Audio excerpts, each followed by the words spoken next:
This is the Jack Murphy Podcast. Here's your host, Jack Murphy. Well, I've got some really bad news, folks. We talked about this on the program a little bit yesterday. Burning Man, they've had some problems the last couple of years out in Nevada, the desert. A lot of rich people, and, I wouldn't exactly say hippies, but a lot of different kind of people go to the Burning Man every year. And last year, it turned into a really muddy, nasty mosh pit. And yesterday, we played some video of this year's Burning Man. They had a lot of wind.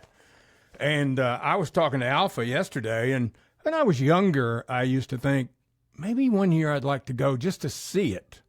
Like, I don't want to be around a lot of those people, but I'd like to see it, because you're going to look at the video and photos. It's not like being there. But the big draw is the something called the Orgy Dome. I don't know exactly what goes on there. I've got some good ideas about what probably happens at the Orgy Dome, but apparently it was completely destroyed this year by the winds. And I'll say it, I think one day that the earth's just going to open up and swallow that whole thing and all the people down in it, like Korah and the rebellion. So, yeah, the Orgy Dome destroyed by a dust storm. And then after that, it started raining, and you can imagine what a mess it was. So the 2025 Burning Man's been pretty much a bust.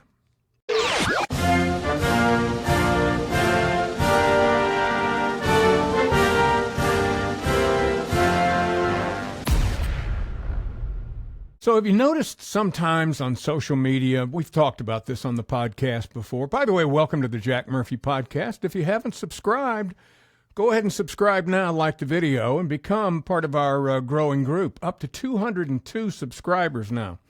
But anyway, there's a thing people do on social media. I don't understand it all completely, but on TikTok you see it a lot. People will make a post that doesn't really say anything, but it'll leave you wondering, what is it? What are they talking about? And I've seen this lady over and over and over, and everybody in the comments wants to know what in the world she's talking about. 40 years. Right? 40. 4 decades. Of hairspray? That hair? What? I don't get it. What's 40? She said, I'm guessing she's had that same hairdo for 40 years. Is that it? You think that's what it is? I don't know, but it drives me crazy. Donald Trump has fired Federal Reserve Board Governor Lisa Cook, and she's going to file a lawsuit, her lawyer says, challenging her removal. She said President Trump has no authority to remove the reserve governor. Now, I read a little bit about these Federal Reserve governors, and the Federal Reserve is kind of an independent thing. It's not really a branch of government. It was something that was created much later. But the head of the Federal Reserve, which right now is Powell, the term lasts a certain amount of time, and he can resign before that or whatever. But these governors, and there are different regions of the country, and they each have a governor. This Lisa Cook was hired by or appointed by President Biden. They have a 14-year term, which seems like a kind of an arbitrary number. I mean, if you're going to go 14 years, why not go for life? But the allegation is that she committed mortgage fraud. She bought a second property, claiming it was a primary residence when, in fact, it was a second house.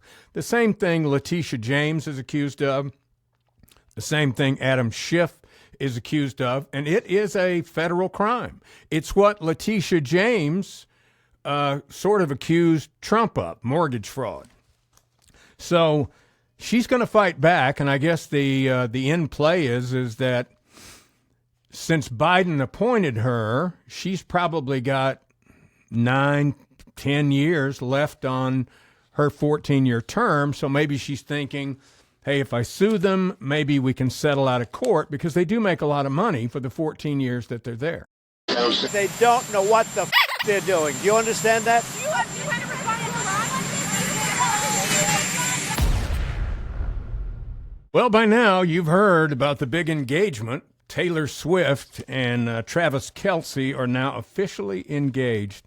There was an interesting article in Variety this morning about how those two manage their brand and how perfectly the whole thing's been timed and handled to coincide with the release of her latest album and the announcement on his podcast, which was one of the most listened to podcasts in the history of the world. And did you see the photo? Good grief, what a perfectly staged engagement photo that was. But it's an interesting article in Variety. You can look it up about branding and how to control brands. I mean, they both must have an incredible team of PR people working for them. But let's just hope they get married and they do well, because if two beautiful people like that can't make it, what hope do the rest of us have?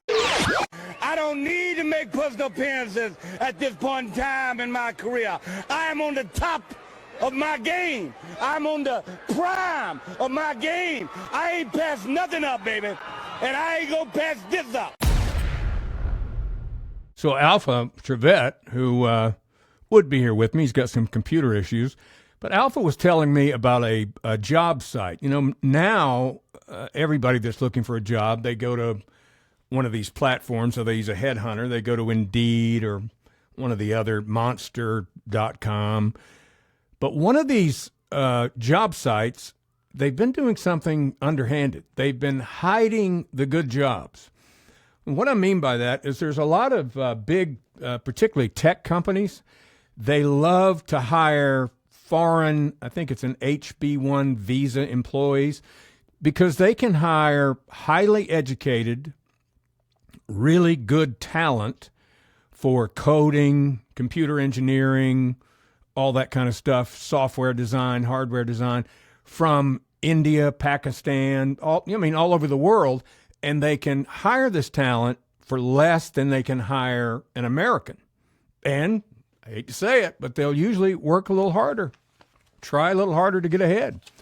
So I'm assuming whoever this job service was probably getting something from the tech companies to hide these jobs from Americans and only let foreigners see them. It's got to be illegal. We'll find out because it just came out. Really tragic story here in Charlotte. Friday, I think it was Friday night. Is that right? Yeah, Friday night, a 23-year-old woman from Ukraine who had immigrated to the United States to escape the war and the violence there with her family, was stabbed to death while waiting on the light rail transit system here in Charlotte by a man who, by all rights, should have been in jail or at a minimum in a mental institute somewhere. He had a history of violent crime. He had a history of interacting with the police, with mental problems. It's the same story we hear over and over and over and over. So here's this poor 23-year-old who's escaped the war and the bombing and all that to get here and is just standing there waiting for a train, and this guy just walks up and kills her. And we hear about it all the time, and it's just Charlotte's no different than a lot of major cities in the U.S. You wouldn't want to go downtown at night unless you were with a crowd of people. And even then, you want to be very careful. Irina Zatutska was this lady's name. There's a GoFundMe campaign that's raised about $12,000 for her and her family. But what a tragedy. By the way, I don't know about yours, but, we had National Dog Day yesterday, and so my dogs got some extra treats and some extra pets and a little more attention yesterday, and they all got up with an attitude today, like, hey, where's the treats? Where's the petting? I said, your day was yesterday, pal. That's it. This is all you're getting today.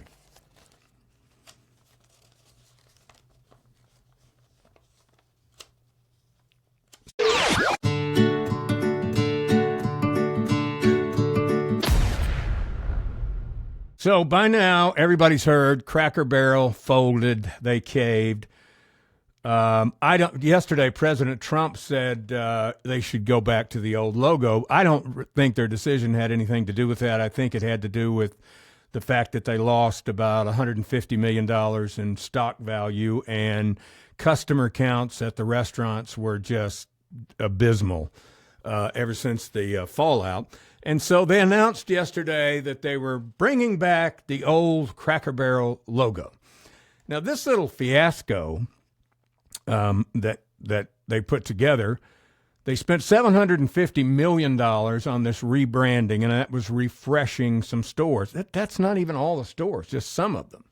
So they've got some stores that are refreshed and some stores that are not, and this logo thing, they're going to have to change the signs. Now, it was an expensive, very expensive mistake, but they, I'm sure the board of directors told this new CEO, look, you got to fix this and fix it right now. First step, bring back the logo.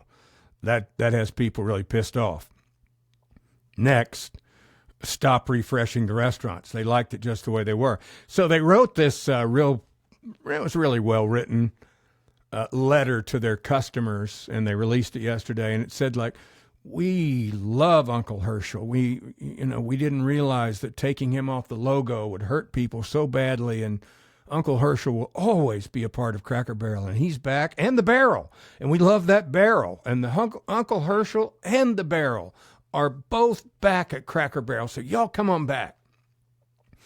And what you're probably going to see, in fact, I've seen a little bit of it already.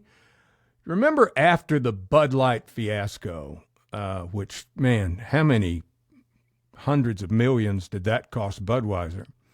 But their strategy was they stuck their head in the sand for a little while, but then they went out and hired really noteworthy celebrities. They hired Peyton Manning, Russ Gills, Post Malone, and some other people, and they're doing their Bud Light TV commercials, and they're running a lot of commercials. So they're telling you that, hey, this Bud Light, we're manly, it's okay to come back. And a lot of people are going back. So I think what you'll probably see from Cracker Barrel is you'll see some big talent come and do Cracker Barrel commercials. Now, there was a guy, I can't think of his name right now, but he was famous for doing kind of the Weird Al thing, only in the country genre. He did a lot of country novelty songs, we used to call them. Can't think of his name, but I've seen him on a couple of different social media sites where he just comes on and you recognize him when you see him, and he goes, hey, me and my wife, we went to the Cracker Barrel, the refreshment, we loved it. It's so nice in there. My eggs were good and the biscuits were great and the iced tea and everything. I love the new Cracker Barrel. So I think you're probably going to see, I don't know that he would do it, but like a Jeff Foxworthy or a Ron White or somebody like that, and maybe a country star like a Blake Shelton or somebody like that will probably come in and do some commercials for Cracker Barrel to try to repair the damage. But it's going to take some time to heal those wounds.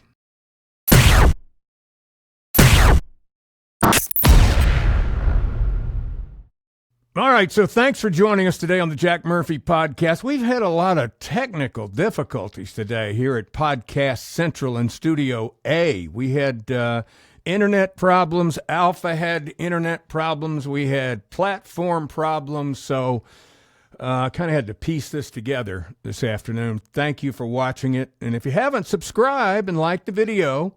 And tomorrow, Alpha will be back along with our buddy John Garrett here on the Jack Murphy Podcast.